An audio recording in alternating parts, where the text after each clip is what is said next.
और बराह रास्त लिए चलेंगे आपको सेंतास मुआहदे के हवाले से बैनुल अक़वामी सेमिनार में हिना रब्बानी खर खिताब कर रही हैं. Against a treaty that it signed no less than by one of the founders of independent India, Jawaharlal Nehru, and Pakistan's president on the 19th of September 1960, that no country which wants to function in the world as a, forget law-abiding, as a reasonable country would ever think of doing that. So then, the question that comes to our mind is, how is India able to get away with it? It is because of the state of the world.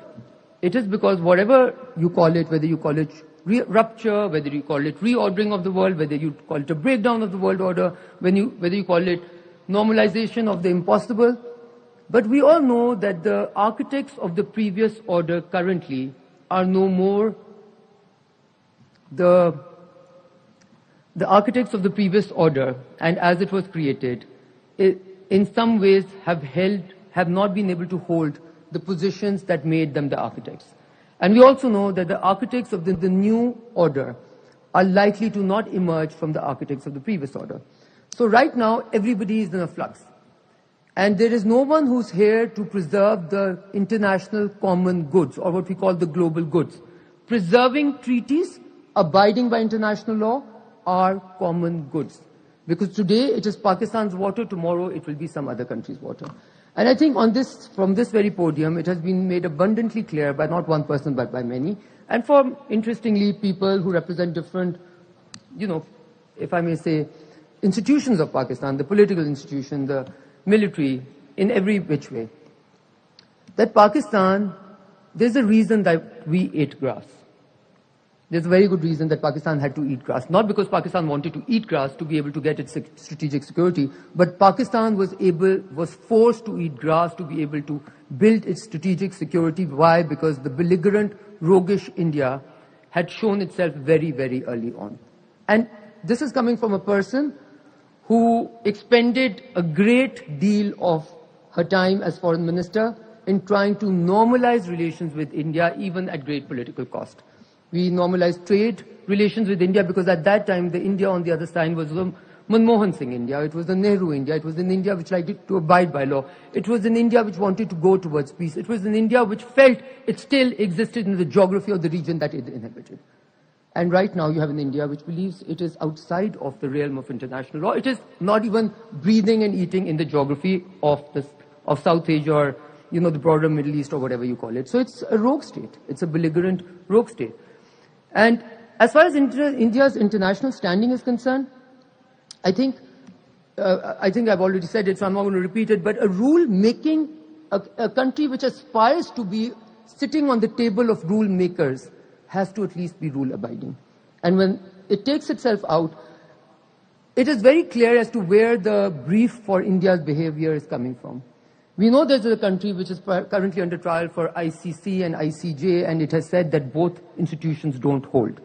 We also know that there's a country, our neighbor, the belligerent neighbor that we have, which has been told by the Court of Arbitration that abeyance, there's no provision for unilateral abeyance. And guess what our neighbor says? It says the Court of Arbitration is not legal.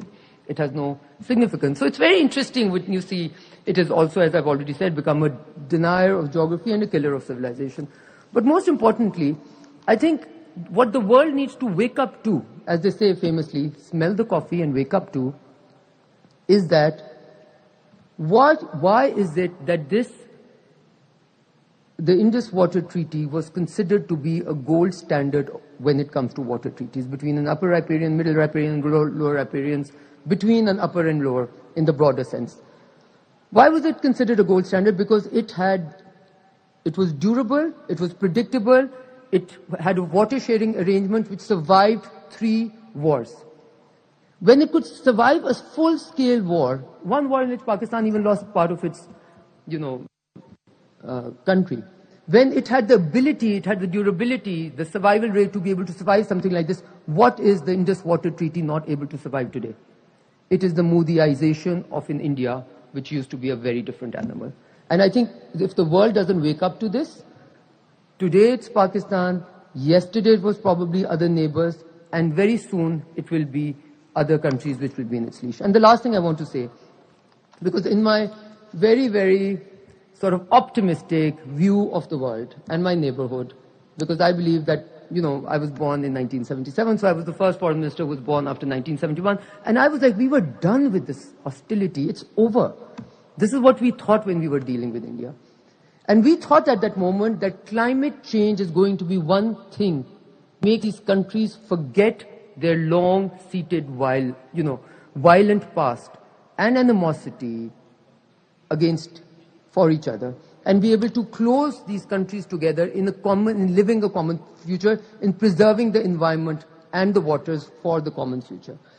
And within that context, I think most of us do already know that amongst the most, when it comes to melting snow and ice, the Indus Basin is one of the most in challenge all over the world. So this tells you where we're going.